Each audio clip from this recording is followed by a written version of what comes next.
Le mukbang. Mukbang, mukbang, je vais utiliser mukbang. C'est une tendance très connue. Je pense que je fais une vidéo dessus, mais je pense que beaucoup savent ce qu'est le mukbang, puisque c'est tout simplement partout, sur toutes les plateformes.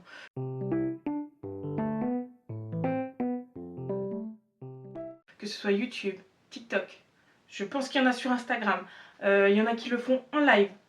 Ce qui est, vous allez voir, le but premier des mukbangs de base. Mais comme toute tendance qui fonctionne, surtout quand ça concerne la nourriture, il y a souvent des dérives et on va voir que la trend du mukbang peut avoir ses dérives et sa dangerosité. Et donc on va voir tout ça ensemble, mais avant on va voir un petit peu d'histoire pour voir d'où vient le mukbang. On y va tout de suite. Avant tout, expliquons ce qu'est le mukbang. Le mukbang est une vidéo diffusée en temps réel de base dans laquelle une personne mange. Le terme mukbang vient du coréen mukbang, combinaison du mot manger myeongnom et diffuser bangsang. On pourrait donc traduire ça par émission repas. Grosse caractéristique, je dis grosse caractéristique parce que vous allez voir que c'est un gros problème aussi. La caractéristique des mukbangs, c'est l'énorme quantité de nourriture qu'il peut y avoir dans ce genre de vidéo.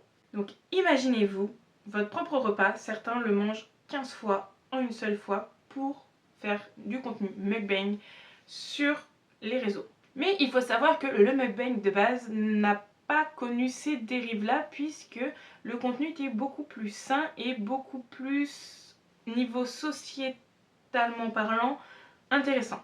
C'est donc en Corée du Sud que tout ça a commencé puisque c'est chez eux que ce type de vidéo, ce type de contenu a vu le jour. Les personnes qui donc font des mukbangs sont appelées soit des DJ, mais je vais plus particulièrement les appeler les mukbangers. Le mukbang a vu le jour dans les années 2009-2010 sur les plateformes de diffusion en direct comme Africa TV, puisque Twitch, je crois que n'existait pas à ce moment-là. Et ensuite, ce type de contenu a migré vers les plateformes comme YouTube et après a fait un boom international avec TikTok. Ce phénomène a eu une montée fulgurante de popularité puisque déjà il y a la curiosité au niveau culturel, il y a aussi le plaisir visuel puisque vous allez voir que le mukbang, il y a des tonnes et des tonnes et des tonnes de nourriture, et aussi pour la compagnie qu'ils offrent. C'est d'ailleurs pour cette dernière raison que le mukbang a vu le jour, puisque le mukbang, au départ, avait comme projet de tenir compagnie aux personnes. Vous allez me dire c'est un peu bizarre. Bah non, parce que imaginez-vous, on voit en Corée beaucoup de personnes qui sont assez seules, et il y a eu des reportages qui ont été faits par lesquels beaucoup de personnes sont seules, que ce soit au bureau ou chez eux pour manger, et que certains ont eu cette idée de faire du mukbang, de manger en live, pour que les personnes et les viewers qui les regardent mangent avec eux, pour avoir une sorte de compagnie. Pour avoir quelqu'un par exemple qui mange avec vous. Par exemple si vous mangez tout seul au travail, vous regardez une vidéo de mukbang et certains se sentaient moins seuls. Beaucoup de personnes qui font du mukbang sont célibataires ou sont loin de leur famille et donc du coup faire du mukbang déjà ils se sentent moins seuls et ils sont avec d'autres personnes, ils discutent, sachant que le mukbang ce n'est pas seulement manger en face de quelqu'un. Certains font du mukbang un peu comme les Get Ready With Me où pendant les Get Ready With Me, les personnes se maquillent et parlent de certains sujets, et les mukbangers, eux, mangent et discutent de certains sujets, et les internautes leur répondent en commentaire. Donc c'est une sorte de discussion. Il faut savoir que, surtout en Corée et aux États-Unis, il y en a qui deviennent des vraies stars du mukbang, telles que Park So-yeon, qui est la plus connue en Corée par rapport à tout ce qui est contenu mukbang. Mais ça montre aussi qu'en Corée, la solitude, c'est quelque chose de très présent, puisque le mukbang a été créé en quelque sorte pour compenser cette solitude. Les gens sont moins seuls parce qu'en Corée, le taux de solitude et de personnes qui sont seules lors des repas est très important. Bien qu'à l'origine, le mukbang est coréen, il faut savoir que ça a pris partout, littéralement dans le monde. Maintenant, peu importe l'origine, les personnes font des mukbangs. Parfois avec des spécialités du pays, par exemple les Coréens font avec des plats coréens, les Italiens avec des plats italiens, les Américains, dans la démesure, font ça avec des plats américains. Et il faut savoir que donc il y a tout plein de déclinaisons de mukbang. Hein. Il y en a qui ont des mukbangs où ils discutent avec leur communauté, il y en a c'est des mukbangs ASMR. Bienvenue dans cette communauté très très bizarre où vous entendez des bruits de bouche.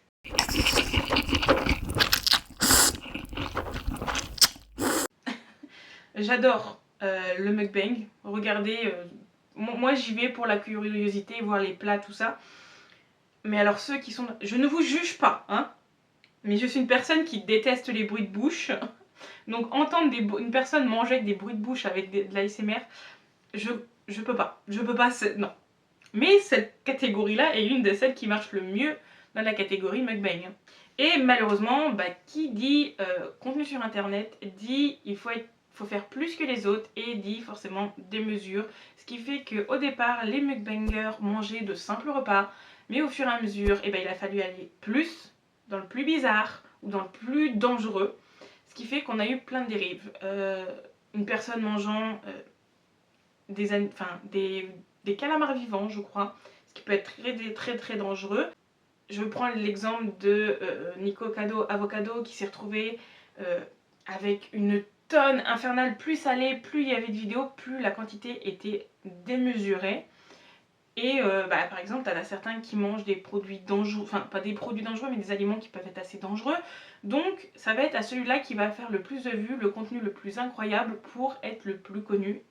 Et malheureusement, c'est comme ça partout, hein, pas que dans le mukbang, mais ça peut être très dangereux. Donc forcément, qui dit nourriture dit aussi, alors là, gros trigger warning par rapport à tout ce qui est trouble du comportement alimentaire, puisque les mukbangers soit peuvent développer ou ont une communauté qui regarde ça et qui ne devrait pas, puisqu'il peut y avoir un développement de boulimie, ou alors, c'est triste à dire, mais toutes sortes de TCA. C'est du contenu qui peut soit trigger ou amener certaines personnes à développer ces formes de troubles de comportement alimentaire. Donc le succès des mukbangs est bien sûr en opposition au développement des nombreux TCA. Et autant dire que pour n'importe quelle personne qui se restreint, certaines personnes font attention à ce qu'elles mangent, certaines personnes se restreignent vraiment, et donc du coup ce type de contenu peut avoir un effet assez néfaste. Par exemple, quelqu'un qui a faim va pouvoir regarder du mukbang et certains vont se sentir rassasiés de voir des gens manger. Donc vous allez me dire, si c'est pour faire passer une toute petite faim, un petit grignotage, d'accord, il n'y a pas de souci. Mais imaginons qu'une personne atteinte d'anorexie regarde ce type de contenu pour justement sentir cette satiété sans avoir mangé. Ça peut aggraver les troubles. Donc il faut être très méfiant avec tout ce qui est mukbang quand vous avez un rapport compliqué avec la nourriture. Dans le cadre de la mesure globale de la gestion de l'obésité, en juillet 2018, et au motif que l'obésité a augmenté en Corée du Sud, le gouvernement a fait toute une cellule autour du mukbang. Parce que bien sûr, hein, le mukbang, les quantités astronomiques, ça peut emmener les gens à vouloir manger plus, à avoir une frénésie alimentaire. Hein. Il y a des gens qui commencent à manger et qui ne peuvent plus s'arrêter jusqu'à se rendre malades. Et que la Corée a paniqué et s'est inquiétée puisque ça pourrait créer des problèmes à son peuple tout simplement. Alors, ils ont contrôlé, le gouvernement a contrôlé tout ce qui était mukbang, sauf que les gens ont littéralement fait des pétitions, tout ça, pour laisser le mukbang tranquille. Ces pétitions reprochaient au gouvernement l'atteinte à la liberté individuelle et qu'il n'y avait pas de corrélation entre la pratique du mukbang et la frénésie alimentaire. C'est sûr que si vous êtes dans la normalité des gens, dans la plupart des cas, à regarder du mukbang soit pour regarder la nourriture ou simplement comme ça, il n'y a pas de souci, mais il faut penser à une autre partie du pays et des gens qui, eux, regardent ce type de contenu pour s'empêcher de manger ou pour combler soit un manque ou un excès de leurs troubles alimentaires. C'est vrai que dans l'absolu, les gens qui diffusent et qui tournent ce type de contenu ne sont pas là en mode on va faire du mal aux gens, on va les forcer à manger ou à ne pas manger, on va les dégoûter ou les inciter à faire pareil. Non, eux ils viennent pour partager ça, peut-être faire des vues, de l'argent, mais on ne peut pas reprocher aux personnes qui postent ce type de contenu de vouloir faire du mal aux gens. Mais ce qui devient dangereux, c'est que ce type de contenu peut atteindre à la vie des personnes qui le pratiquent. Je vais prendre tout simplement, donc c'est pas un exemple coréen, mais je pense que tout le monde connaît le mukbang. Toutes les personnes qui connaissent le mukbang doivent forcément connaître Nikocado Avocado. Je vous mets une vidéo de Sad Giovanna qui a fait une vidéo sur Nikocado Avocado qui explique tout en détail. Mais donc Nikocado Avocado, c'est un mukbanger américain. Et il faut savoir que ce dernier, au début, alors je crois qu'il était végétarien, ça fait longtemps que j'ai vu la vidéo de Sad Giovanna, mais il était végétarien et il faisait des mukbangs type végétarien, hein, ce type de mukbang existe, des mukbangs type végétarien où il donnait certains conseils de sport, tout ça. Et là, c'est un très très bon contenu, c'est un contenu très sain. Et au fur et à mesure, il a dit que donc il arrêtait d'être végétarien et là, l'abondance a commencé. Il a commencé avec des simples, par exemple, un menu fast-food, des trucs comme ça. Et plus ça allait, plus il y en avait. On est arrivé à un tel moment que il est devenu obèse. Et je pense que c'était de l'obésité morbide à ce moment-là. Puisque vraiment, il était dans son lit avec une sorte d'appareil respiratoire. Et alors, est-ce que c'est lié ou pas? Il avait, je pense, des troubles psychologiques. Mais sa vie est devenue de plus en plus chaotique jusqu'à récemment. On ne sait pas trop si c'est vrai ou pas. Le sujet est encore en cours. Mais Nikocado, il s'est fait connaître beaucoup pour ses dramas, pour tout ce qu'il y a eu autour, mais vraiment la quantité, quand on voit qu'il partait d'un contenu hyper sain, où il donnait des conseils, tout ça, à la surenchère, toujours plus, toujours faire plus de drama, c'est malheureusement le type de dérive qui peut y avoir aussi dans le monde du mukbang. Et il y a eu aussi en 2021 un mukbanger italien du nom de Omar Palmero qui est mort d'une crise cardiaque suite à son activité de mukbanger. Le fait que beaucoup de personnes fassent du mukbang soit aussi apporté par le fait que ça rapporte beaucoup et c'est très très rentable. Puisque imaginez que vous faites des milliers et des milliers de vues par vidéo. Certains vivent du mukbang. Vous allez vous dire que oui, mais il faut re-rentabiliser derrière puisque une vidéo coûte forcément quelque chose. Quand vous regardez les contenus aujourd'hui, c'est des grosses productions, des grosses vidéos qui coûtent très très cher et donc du coup les youtubeurs tels que Squeezie, Amixem, des trucs comme ça, ils ont un budget qui se fixe et la vidéo va être tant rentable donc ils réinvestissent derrière. Alors que le mukbang, vous pouvez faire certains se font un salaire avec une vidéo, hein. Se font un salaire avec une vidéo et ils payent juste le prix du repas. Le mukbang est un type de contenu très très rentable. Donc après avoir analysé des commentaires YouTube, des personnes faisant partie d'une étude sur le mukbang et son lien aux troubles alimentaires en 2020 sont arrivées à la conclusion suivante. Pour certaines personnes, le mukbang semble être un outil constructif en matière d'augmentation de l'apport alimentaire, de prévention des accès d'hyperphagie boulimique et de réduction de la solitude.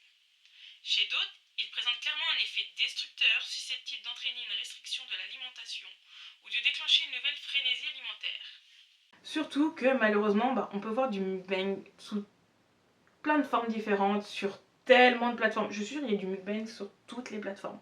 Donc on peut facilement y échapper. Donc pour une personne qui aime regarder du mukbang pour son plaisir, tout ça, c'est super. Pour une personne qui essaye d'éviter ce type de contenu par rapport à ses TCA, ça va être beaucoup plus compliqué et beaucoup plus dur à vivre. Surtout que, comme je vous l'ai dit, les 3/4 du temps, la nourriture n'est pas saine. Ce sont des fast-foods, de la viande toujours plus grasse, toujours plus épicée. C'est des trucs qui sont pas bons pour le corps. Et surtout qu'on peut prendre de côté aussi que le fait de cette surconsommation, c'est des trucs dont on n'a pas forcément besoin. Vous allez me dire, un repas normal c'est bien, si on mange un peu plus, c'est de la gourmandise. Mais là c'est de la surconsommation et on ne sait pas si le mukbanger mange vraiment tout. Donc il y a une question environnementale de le gâchis, le gaspillage. Et donc du coup, le mukbang reçoit pas mal de critiques aussi, et donc certains essayent de varier le contenu pour avoir quelque chose de plus sain. Et certains, au lieu de privilégier la quantité, vont privilégier la qualité.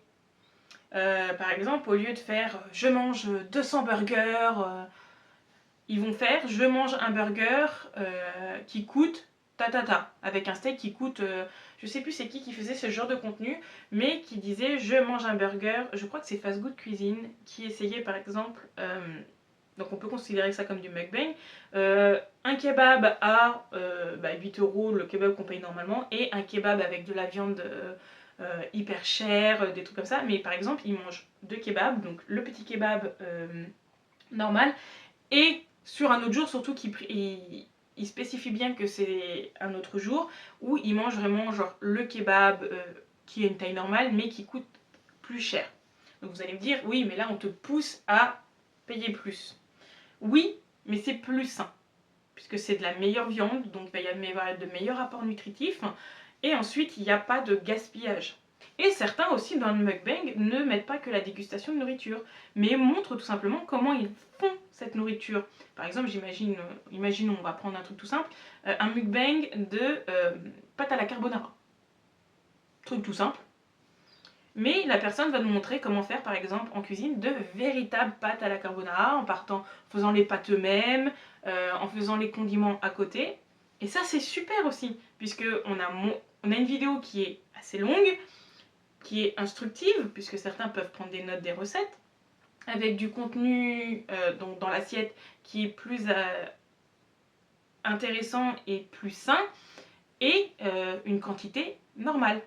Donc, en conclusion, le mukbang, il y aura toujours des dérives malheureusement, puisque beaucoup de personnes partiront à la recherche des vues, à tout le reste, et donc du coup, il faut prendre et encadrer le mukbang, mais je pense que c'est une trend, et puis qui est quand même très intéressante. Moi j'adore regarder les divers plats, puisque par exemple j'ai beaucoup de mukbang coréens, où je connaissais pas la nourriture, je m'y intéresse, je regarde un peu, et peut-être pour goûter plus tard. Enfin, nous voilà à la fin de cette vidéo sur le mukbang. Il y en a une qui viendra prochainement par rapport au scandale autour des personnes qui font le mukbang, donc des mukbangers.